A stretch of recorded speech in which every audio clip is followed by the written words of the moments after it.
Hello everyone, this is Nitpicking Nerd, and I just watched the new episode of the Orville called Identity Part 2, and I so wish I would have recorded my live reaction to it. I wish I would have filmed myself watching this, because I literally had tears of joy. This episode had it all. It was perfect. Perfection!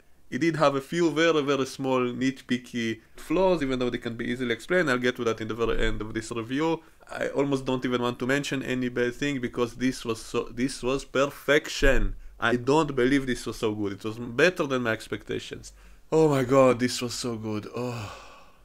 And I wanted to say I had a nerdgasm watching this, but I think it goes way beyond that.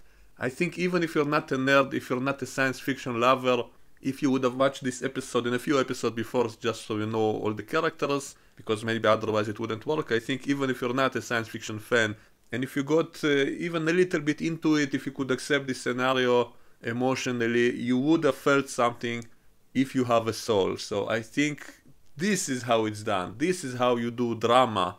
Even discounting all the science fiction elements, this is how you do drama. First of all, you set up the characters so that your audience cares about the characters, then you put them in danger, then you save them or not save them, then you have actual emotional connection with the characters.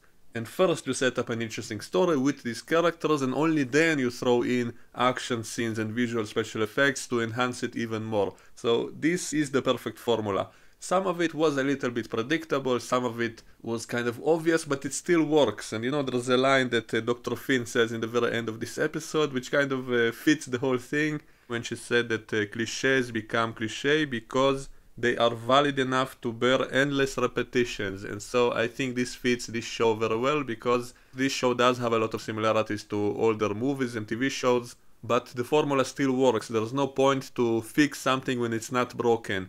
So even though a lot of elements in this episode were predictable, it still worked, it was still great.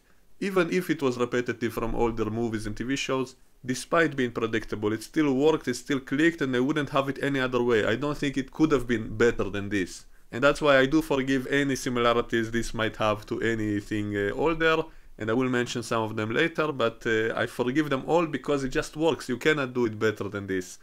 So I will give a spoiler warning when I get to the actual details. I first want to talk emotionally about how I felt watching this episode. And I tell you, I felt like a little kid again. Like I now want to meet Seth MacFarlane and to thank him for doing the opposite of what everybody else are doing nowadays, which is raping our childhood. He's the only guy who actually just made me feel like a little kid again watching this. I felt as emotional, maybe even more emotional than I ever was watching all the old movies and the TV shows that I loved. I dare say I even felt better than that, because, you know, thinking back about Star Trek, for example, there were a lot of episodes which excited me, there were a lot of episodes which made me laugh, episodes that made me emotional, but I don't remember actually crying from a Star Trek episode. Like a few times I had a lump in my throat, like I'm about to cry because of emotions, but I never actually had tears watching Star Trek. I don't remember ever.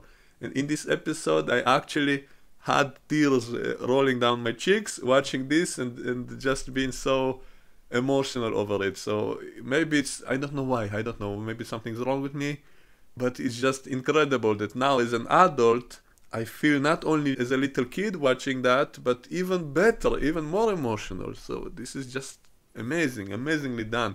And I think one of the reasons it works so well is because they took the time to establish the characters. And I was complaining, I remember in previous reviews, I was complaining about the show taking it slow and doing all this character drama, and I was saying, where is the action, where is the epic stories, and they should have just waited, because it was worth it. Now I realize it was worth it to spend that time to get to know all the characters so that we care about them. And so by the time we get to this episode, to this climax, now we feel all this tension, now we have all these built up emotions. It feels as if they've been building up to this moment, and when it happens, it's just great beyond words. It's just, if you didn't see this episode, please, before we watch this review, because I will spoil it, please go and watch the episode, and don't, not just the previous episode and this one, watch the entire series, please, because only then it will really work the way it should work.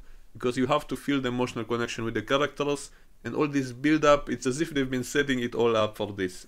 So absolutely amazing. I really, this was beyond nerdgasm, you know, all the cool stuff that nerds love, they were also in this episode, but this goes way beyond just a normal nerdgasm.